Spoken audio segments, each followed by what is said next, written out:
Southwestern Vehicle Auctions are wrapping up 2024 in style. Their winter sale takes place on Thursday the 31st of October, and you can come down and view the lots in person from Monday the 28th of October. There are over 80 lots to view here, ranging from all eras, all tastes and all budgets. So let's take a wander around and see some of the highlights.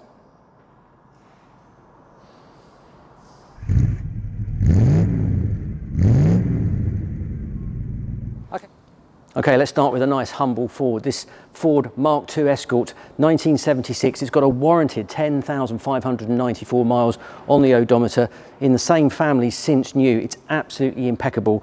What an absolute find this is. It's guided at 8 to 10 and it's everly likely it's going to fetch that money. But another Ford of a similar era, we've got this Ford Granada Mark I.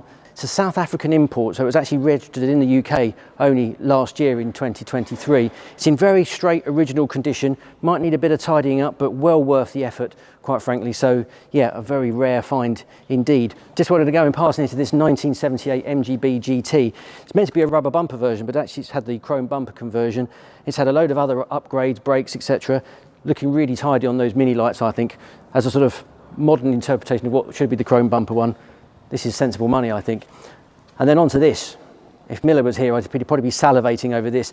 The W114 Merc 280 here. Only 2 owners from new, loads of paperwork to go with it. It's absolutely impeccable. I just think this is glorious. Bit of early 1970s Mercedes nostalgia here, so definitely one to watch. Okay, to emphasise the variety of cars we've got here, how this for 2 very contrasting British classics. We've got this super rare Lotus Elan turbo model. The mileage is warranted, 93,000 miles, decent stack of history and selling for no reserve. So if you really wanted to get a bit of a rare British sports car, then this is the way to go. And similarly rare, this 1980 Mini 850. You just don't see many in this era, actually. You obviously tend to see very late ones, like the Rover models or the very early ones. But this one is sort of sensibly priced at £4,500 to £5,500. It's going to fund someone's university education, so a worthy cause as well. So yeah, definitely worth looking at, I would say. So listen, I'd have both of these cars on my driveway. First up, a 2007 Jaguar XKR. This is the X150 all aluminium version. These are going for really silly money now, sort of as in silly cheap. This one's sort of guided at around the 10k mark. 4.2 supercharged, 400 horsepower. I just think these are epic in these very early gen guises. 2007, first year of manufacturer. But talking of rare, how about this, a 1986 Talbot Samba. This is kind of the dying days of Talbot, if you like, when it was under PSA ownership. But this one was dry stored up until last year, 2023, and it's been recently recommissioned with a bunch of new parts. So it is sort of ready to go with super low mileage, which is 22,980, and that's warranted because there's a bunch of paperwork to back it up. So if you wanted a lovely, quirky, sort of Anglo-French odyssey, then a Talbot Samba would be very much high up on my list. Okay, I wanted to highlight 3 V8 British saloons. So starting with this, a Bentley Eight. Now this is the BMW 4.4 V8 model. There's some evidence it's spent a bit of time in Spain, so maybe that makes it less likely to have had some rust with it, but it's certainly reasonably tidy, sensibly priced, decent amount of paperwork, though the mileage isn't warranted. It looks pretty tidy. Jumping back a little while, we've got this 1971 Rover P6 V8. This is one of 2 V8 P6s in the sale. This one had an engine rebuild in 2007. Otherwise looking very, very straight, decent amount of paperwork and very sensibly priced, £2,500 to £3,500 guide price. What a price to get into one of these fabulous things. And if that's not prestigious enough for you, well, how about this, the Silver Wraith, the 1979. This is obviously a long wheelbase Silver Shadow 2, effectively by this point. Again, they can't verify the mileage, but it's had a stack load of work doing to it, and there's receipts and loads of paperwork backing up the maintenance it's done, including at notable specialist Nigel Sandell. So yes, that's definitely sensibly valued, and don't forget it's 60 years of the Silver Shadow next year, so you could buy this and be part of that celebration. But if 8 cylinders isn't enough for you, well then how about this right in front of me here, a very late Jaguar XJS, but this is the 6-litre V12 model. Very late example with the big bumpers. It looks absolutely resplendent. It's got dealer plates on it. It looks in remarkable condition. I definitely want one of those. So how about this? A nice array of mid-engine cars here, starting with this Fiat X19, technically a Bertone X19 because it's a 1986 model. 47,000 miles on the odometer, although we're not quite convinced of that sort of provenance, but it's remarkably standard condition. It's been dry stored since 1992, so it definitely needs a bit of recommissioning. It's not run or anything, but so definitely needs to be sort of brought back up to scratch, but well worth the effort. Really nice standard condition, looks absolutely lovely. But something a little bit more modern here, we've got a Toyota MR2, which is obviously the Mark II. It's a GT model, it's got the T-bar roof. It's a Japanese import, but comes with this rare colour combo. Conditions really tidy, and of course these are getting quite rare now, and they got a lot of slating back in the day for their sort of snapping oversteer situation, but actually I think they're really good. They're really pretty cars. But how about this? A 1980 308 GTS Dino, current owner for over 30 years, and he's done loads and loads of work with it. There's loads of paperwork to back this up. It was converted to fuel injection, which some purists might not like, but apparently it's got all the parts so you can reverse it back to a carburettor if you so choose. But and of course, one of the rare cars that was styled by Bertone, not Pininfarina, of course. But I just think it's absolutely glorious. So yeah, definitely a rare beast here at the sale.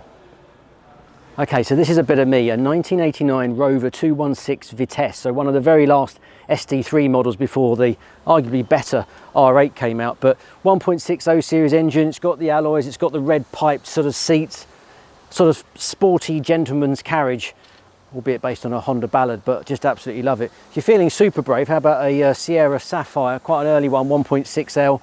It needs a lot of love, not going to lie, but you know, selling for no reserve, what you got to lose?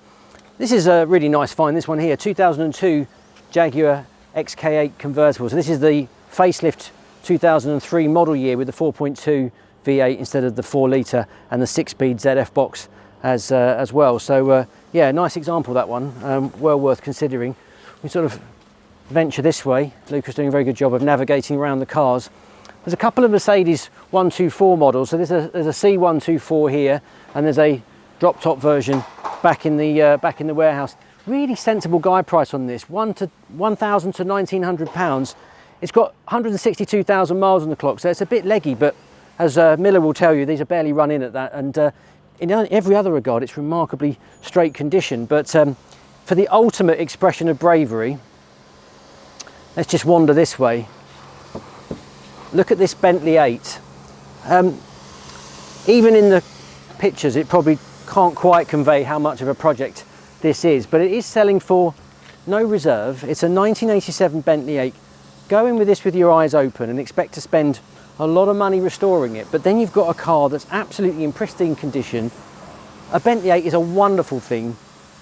Rebuild it on your own terms, I say. It's just glorious, but maximum bravery if you want to take that one on. Okay, how about this trio of Jaguar saloons, starting up with this 1965 Mark II. It's only the 2.4 engine, but don't let that put you off. It's in remarkably straight condition. Love these sort of steel hubcaps, and it looks in remarkably good fettle.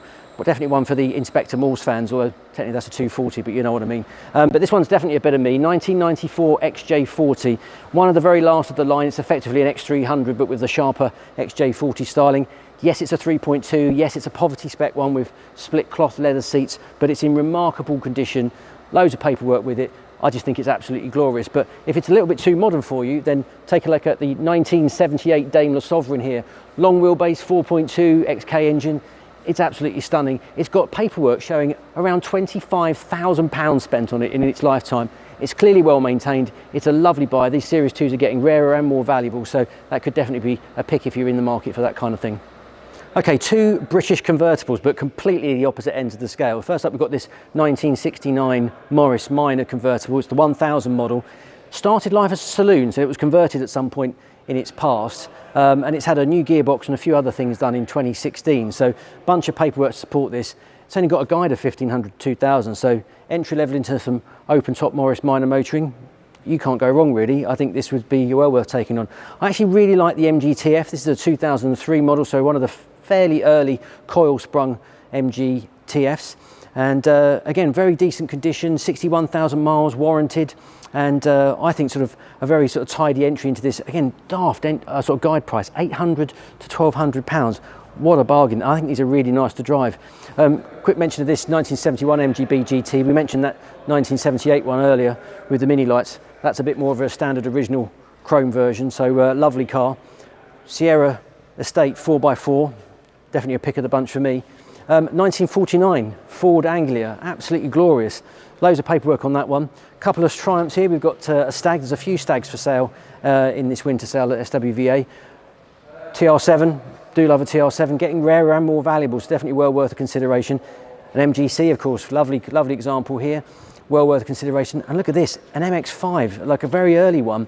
These are getting rarer and rarer. They used to be sort of pocket money now. This has got a guide to 4 to 5, and yeah, well worth a consideration. But just really wanted to end on this Mark I Ford Escort Mexico 1972.